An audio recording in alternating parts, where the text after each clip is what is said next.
Welcome to the Spotlight DMV, where we shine a light on incredible stories, people, and events happening in and around Prince George's County and the DMV area. It's your girl, Rose, and today I have a very special guest with me. I have Ms. Dene Chinn of 633 Media. Dene is an accomplished filmmaker who is here to talk about her latest documentary, Have You Seen Teri? This powerful film takes a personal yet profoundly social look into the story of her aunt Teri and the intersection of homelessness and mental illness among Black women. There's a screening coming up next month on October 10th, which is also World Homeless Day. Yes. So today we will discuss Dene's journey, the making of this documentary, and what she hopes viewers will take away from it. Welcome, Dene. Thank you for having me, Rose. Yes, of course. Well, listen, I've had the privilege of actually seeing the film when it premiered back in May. Yes, Was that Mental Health Awareness Month? it was. Yeah, so I got to see it back in May at the AFI Theater, and I'm gonna try not to give too much away. I'm trying not to give too much away. So let's dive right in. Have You Seen Teri is such a compelling and intimate film. What inspired you to create this documentary and focus on the story of your aunt? Well, at the time that I came up with this film, I had been out of the filmmaking process for 15 years. And so I knew I wanted to choose a story that I was passionate about and that I was willing to put years of work into. And so I love documentaries, I love a good mystery. And so when I thought about what stories are close to me, and it was what has happened to my Aunt Teri? Have you seen Teri? And that title came from my mother just periodically saying, has anyone seen Teri? Has anyone talked to Teri? And so that was what drove me to create this film. And so I watched an earlier interview. This was before, I'm assuming before the documentary was finalized. And you did touch on how you came out of retirement. And that was some advice given to you when when you were taking some refresher courses about having Yes. something that's deeply personal to you. And so, because this is such a deep personal journey, how did the process of searching for Teri and uncovering your family's history impact you personally? Well, one of the big takeaways was I understood my father, Teri's brother, so much more from hearing about their childhood. Their childhood was filled with dysfunction and separation. So now I understood why my father craved a family unit, why he married multiple times. He was looking to create that family unit that he didn't have growing up. And it also made me look at myself. I have four older siblings that I did not grow up with. We don't have a close relationship. So I can see how when you don't grow up with a sibling and then something happens to them, how you can lose touch because you don't have that connection as if it was a sibling you grew up with and you all bonded over the years. So, one, I understood my father more, and I understood how my Aunt Teri got separated from her siblings for 20 plus years. And I think that's an important piece that you touched on just now about understanding your father more, understanding some of the things that drove him to make certain decisions. Because I feel like when we don't have those conversations, you kind of lose touch on, well, why do we behave this way? Right. Why are these certain things happening over and over again? Because you've never shared that story, you never heard it from your parents, from your grandparents. So that is such a big thing with Yes. families. Yeah. And so the documentary also dives into the correlation between homelessness and mental illness, particularly among Black women. Yes. During your research for the film, what were some of the historical and social factors you uncovered about Black homeless women? So during my research, I discovered that um, Black people make up 40% of the homeless population in the US. And with Black women, they are more prone to homelessness because of things like trauma, poverty, victimization, mental illness. And often the treatment they get is not the treatment that they need, or the treatment is cut short before the person has really had a chance to heal. So, I found that out in my research, and also, just talking to different shelters in our area, there's a lot more resources now. Yeah. So when my Aunt Terry started her journey in the 80s, there weren't the mental health resources and housing that women have now. So historically, Black women, they were not likely to go to a mental health therapist. They were more likely to go to a church for their mental health needs, or not addressing it at all. And so I saw that in the research, and I definitely saw that happen in my own family. And I think that is an important note to make, that your family's story happened right here in the DMV area. You're from DC? Yes. Yeah, and then a piece of it also took place in Maryland. Yes, Montgomery County. Yeah. And there are a lot more resources now, but even still, like St. Elizabeth's, that was in DC, that was the mental hospital for DC, and that's gone now. Yeah. That's completely gone. But also, you touched on advocating, and like I said, I listened to a previous interview that you did, and there was a therapist on that interview, and she touched on advocating. I'm about to go on a little rant here. I'm about to go on a little rant here, because I do understand that it is important for us to be able to advocate for ourselves, especially for our health and listening to your bodies. But a part of my frustration with that narrative is that, when you are going to a doctor, you are trusting them as an expert. Yes. You're not the expert. And you're not walking in there with all these experiences and knowledge behind you. So I'm kind of like, well, how do you advocate for something that you have no education in? So it's almost like we have to become an expert in ourselves. Right.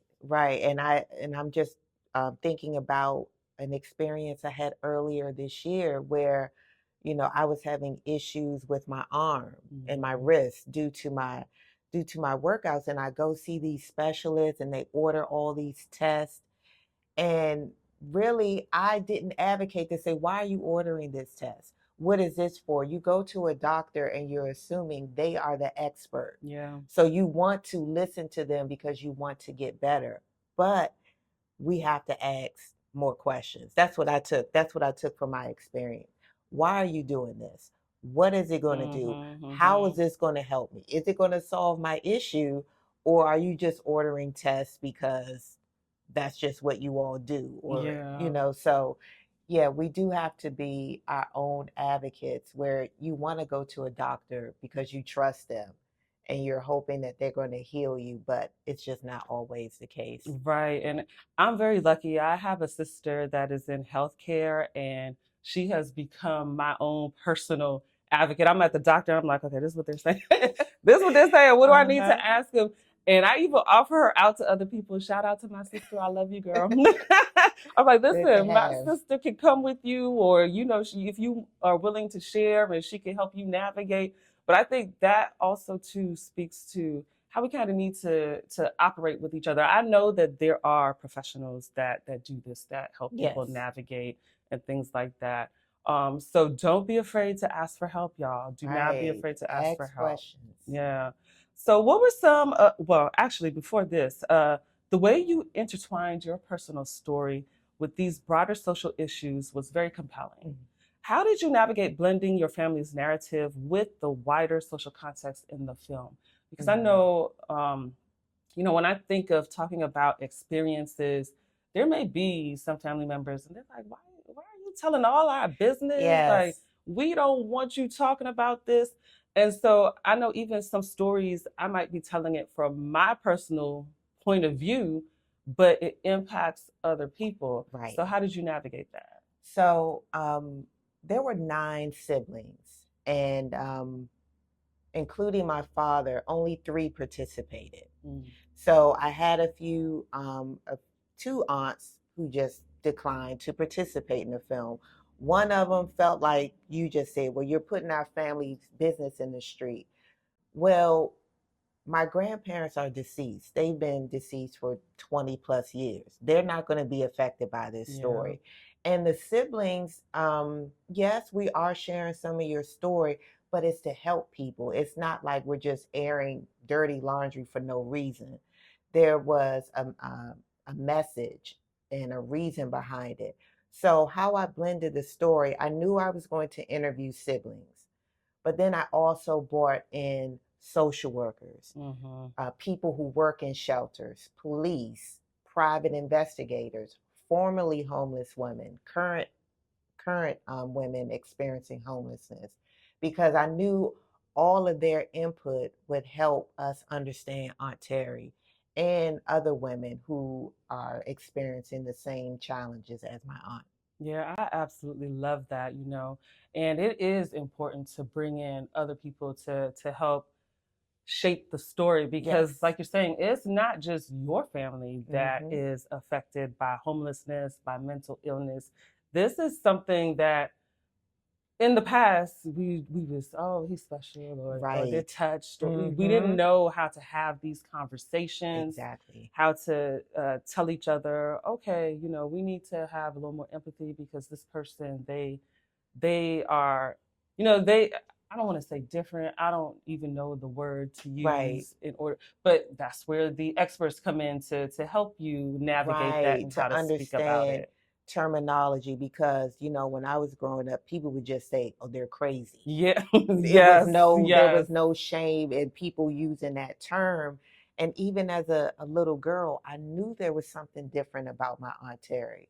No one told me, but I just saw how she was treated or Hmm. how I didn't see her. So no one was having that conversation, but you just picked it up from the Yeah. grown-ups. So at the screening, you're also going to be hosting a panel discussion. And Yes. so this kind of ties right into what we were just talking about. Tell us more about who some of the panelists are and Hmm. what perspectives they'll be bringing to the discussion. So with this screening, I'm partnering with UCAP Shepherd's Cove Emergency Shelter in Prince George's County. So one of their staff members is going to be on the panel. So they'll talk about the work that they're doing. And through my interviews, I learned that they have mental health group discussions for the women. Mm. So they're also providing shelter, providing food and clothing, but also looking out for the mental health of the women who live there. So I'll have someone from their staff coming. I'll also have a woman who was formerly homeless, but now is a homeowner and a college Oh, graduate. wow. So she has a story to share about her journey and her healing and where she is now.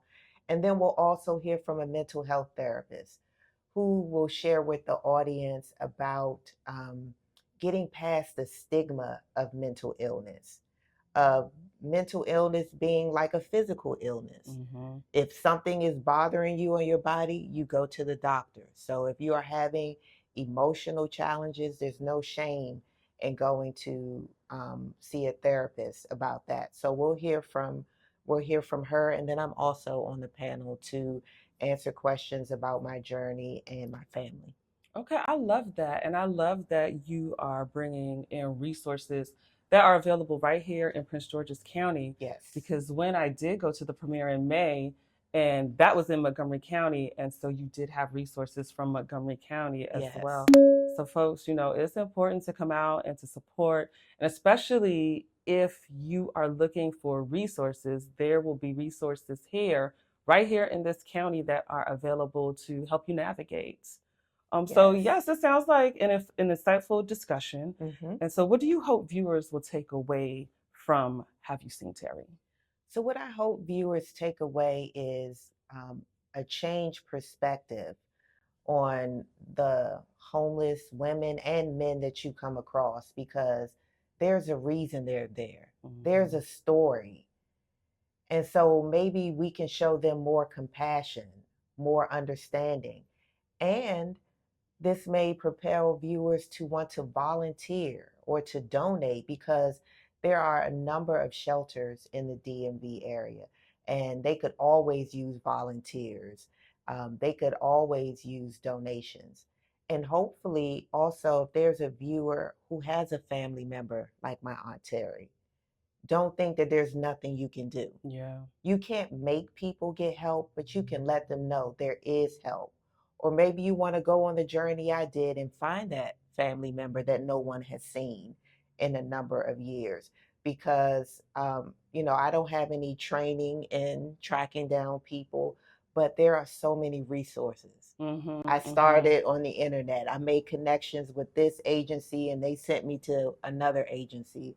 So, there is hope out there. So hopefully people walk away feeling like there is hope. Yeah. That, homelessness, mental illness, those are heavy issues, but there is hope. There are resources. Yeah, and I would like to say that that was a big part of the takeaway that I had when I saw the premiere, like Mm-hmm. the connections, right? And this is why it's so important to talk about your story because you Mm-hmm. went through a journey where you started, well, first and foremost, you volunteered at a homeless shelter as a teenager. Yes, my first DC summer job was at Calvary Women's Shelter, and I just know that was God because Mm-hmm. out of all the places a 14-year-old girl could have been, I was at a homeless shelter. And I remember looking up my Aunt Terry Oh, while I wow. was at that shelter. And I learned that she had stayed there, but she had been barred. And then years later, I went on to work at Central Union Mission, a shelter in DC, for 12 years. Mm-hmm. Again, totally not what I went to school for, but that laid the foundation Yes. for this film. The people I met, the experiences I had. I met my husband. Oh, wow. That's So, beautiful. yeah, that was a bonus. So, when I just look back at different things in my life, it led up to creating this film.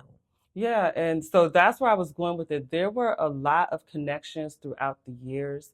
And when you started intentionally seeking your Aunt Terry and wanting to put this story together, it's almost as if doors were just unlocking, bam, bam, bam, because you were already making those connections. You were talking Yes. about what you're trying to do. You were reaching out and saying, hey, this is what I'm trying to accomplish. And people were helping you along the Yes, way. I even have a childhood friend who's in the film. She's a private investigator. Hmm. So I did not have to go hire one. I had resources right in my, in my friends and family circle. So it's definitely been one of those, this experience has been God just using people and resources to get me closer and closer to completing the film and now being able to share it with audiences. Yes, yes, I love it. So before we wrap up, Hmm. just over Labor Day weekend, you attended the Urban Film Festival. Yes. And have you seen Terry actually won an award? Yes. Have You Seen Teri won Best Feature Length Documentary at the Urban Film Festival in Miami, Florida. And it was over Labor Day weekend, as you said, but I didn't learn that I won until last night. And That's what's great amazing. about that, my husband and children were at the film festival with me. So my children are getting to experience, what does mommy do? Why have you been working on this film for so long? Because they've seen the process. They understand that this was not, a few months. This was a few years in the making. So it's really encouraging to me to keep sharing the story and that it is resonating with audiences. So I'm just thankful. Oh, I love that. Well, congratulations. Thank you. So, thank you so much, Dene, for coming on, for sharing your story and this important work with us. For our viewers, you won't want to miss the screening of Have You Seen Teri on October 10th in Suitland at Creative Suitland. Be sure to stay for the panel discussion afterward to dive even deeper into these crucial topics. Dene, how can folks find you? So you can find me at Matthew633media.com. You can also find me on Instagram at 633media.com and on Facebook at haveyouseenterry.com. Thank you so much, and I'm looking forward to the screening. Thank you, Rose. Awesome.